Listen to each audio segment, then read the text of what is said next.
Hey everybody, today you are going to learn a little bit more about essay introductions. So the whole purpose of this video is for us to have a conversation about how to plan our essay introduction. The whole purpose of an introduction is to give your reader what? An idea as to what the essay is going to be about. So not only do you need to establish some background information, but you also need to establish some important information that might make an appearance in your essay, as well as a controlling statement or thesis. So in this particular video, we're going to talk about informational essay writing, and we will have a controlling statement. So what I like to do is use something that looks a little bit like this. An introduction you can kind of think of as an upside down, I guess this is a quadrangle, an upside down triangle, if you will. And this upside down triangle sort of represents how we start with a big idea and then drill it down until it gets very specific. So what you'll notice is that I've broken this into some sentence guidelines for this particular assignment. Now, if you were writing a longer essay, maybe something like a senior project paper that is 8 to 10 pages, you would have an introduction that is representative or proportional of the length of your essay. But in this instance, since we're writing a 2 to 3 page paper, our introduction is probably going to be about a half of a page, and I will show you 2 examples of introductions that were pretty successful in a moment.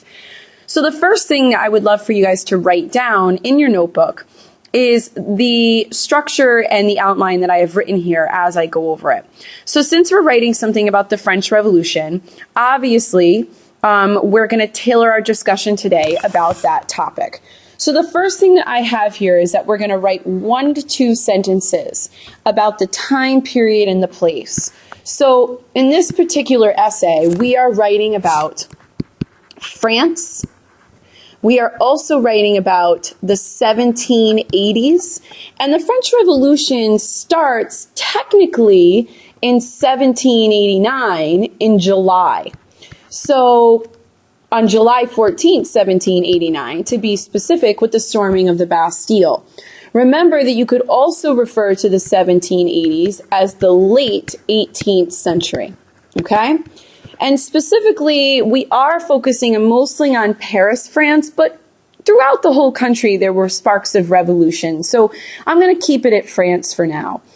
The other thing that we need to do is a little bit of background info about the time period. So the first and foremost thing is France itself occupied what kind of government? It was a monarchy. And one of the things that might be important for you to do in this discussion is to also introduce us to the current king and queen. Okay? So the king and queen, Louis and Marie Antoinette, you might want to introduce us to them. You also might want to introduce us to the social class system that was a huge contributing factor to the French Revolution. Maybe we include something in here about the estate system. I also think it's relevant for us to set some time period background knowledge about what's happening intellectually in the time period. So perhaps you bring up some concepts about the Enlightenment and how there are some people around society that are talking about democracy and how monarchy might not be the best way of governing a country, and it's time for change. So you might want to get into this concept of change and, abandoning tradition. And, oops, I forgot an N in abandon tradition. So these are all the types of things that your reader needs to be familiar with before you're able to write your essay. Remember, I know that you know I'm the reader of your essay. And of course, I'm just this amazing expert on the French Revolution. But imagine if I passed out your essay on day 1 of teaching the French Revolution to my students next year. What would they need to know?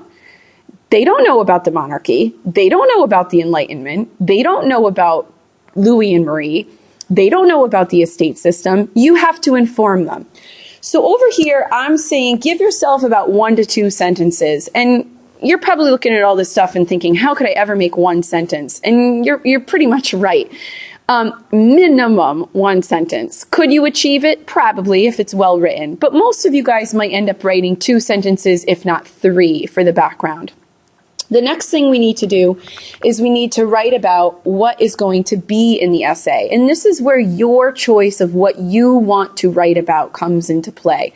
So if you want to express how political problems led to the French Revolution, then you need to have political problems here. If you want to choose economic problems, then you need to discuss the economic problems. And then if you want to do social, you need to express that.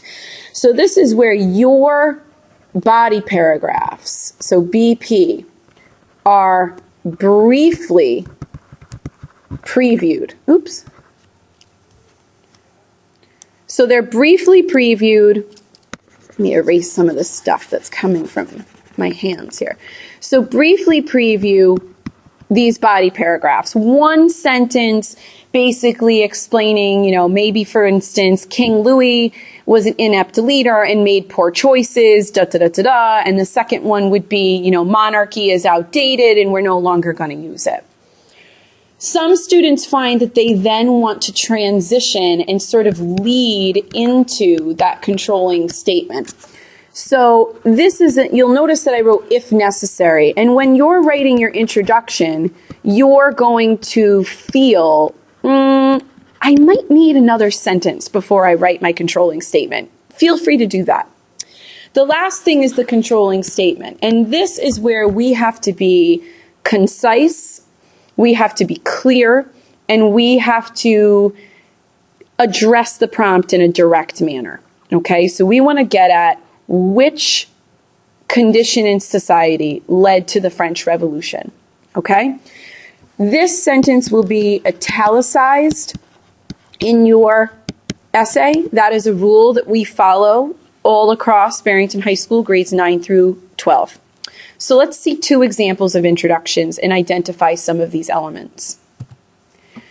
This introduction works pretty well. You'll notice the length. I will read it to you as you guys read along. A government by the people and for the people is what the citizens of France wanted in the 1780s, and they were willing to do whatever it took to achieve this. Number 1, I see a place and I see a time. In this time period, France was a monarchy under the ruling of King Louis XVI and Marie Antoinette.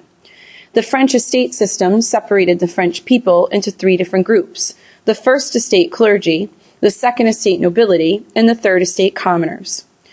This era also saw a large economic downturn and new democratic ideas of the Enlightenment period. In these 2 sentences right here, I am seeing that background information, just as we talked about with the graphic organizer on the last page. These anti-monarchy ideas, along with an inept king, created distrust in the French government. Economic troubles, I see body paragraph number 1. Economic troubles spread throughout France with an unfair taxation system and poverty in the streets. I see body paragraph number 2. Therefore, the outdated and ineffective political system, along with an unfair taxation system and poverty, led to uprisings and eventually the French Revolution. That is our controlling statement. I see political and I see economic as the 2 themes that this student is choosing to address the prompt. I have enough detail to know where we're going, but I haven't been given every single thing. I need to read this essay to understand truly what this student is explaining. The next introduction is a little different, but you will see some of the same structural elements. The chaotic and disturbing events that took place in 1780s in France should have come as no surprise to the country's government. Again, I see a time and a place. Let me just erase that. For years, the inept rulers, King Louis XVI and his Austrian wife, had been ruling a country filled with underlying internal problems. France's government, along with their estate system, consisted of the first estate, which was the clergy, the second estate, which was the nobility, and the third estate, which was everyone else, was in need of great change. This was especially true when the new ideas disseminating through Europe of the Enlightenment, giving people more reasons to demand change. Sentence fluency-wise, that last sentence was a tiny bit confusing, but I see the background information, okay? I see the estate system, the king and queen, and the Enlightenment ideas. The economy was on a downward spiral due to many factors that caused the citizens of France to suffer. I see body paragraph number 1. This issue was accompanied by the rule of Louis XVI, whose leadership skills were not ready for such a high position in the government. I see body paragraph number 2. Here comes that controlling statement. See how it's italicized. Therefore, the reoccurring economic instability and inept political leadership eventually led to the French Revolution. I see one theme here, and I see another theme here, and I see how it is clearly addressing the prompt that it led to the French Revolution. This student is choosing economics and politics, but notice how this student used instability coupled with economics and leadership coupled with political to make this more specific than just economics and politics led to the French Revolution. This is a really great start to an essay. Both of these introductions give me a time and place, background knowledge, a preview of the body paragraphs, and a controlling statement that is clear, concise, and addresses the prompt. So as you guys take your next step, I want you to outline what we've said here. And as we take these 6 ingredients and turn them into an introduction outline, I want you to map out everything that you are going to write about concerning these 6 ideas. All right? So that's where we go from here. If you need to see this again, watch it again, give yourself a little bit more information about essay and introductions, and run wild with it. Look forward to seeing what we're going to produce.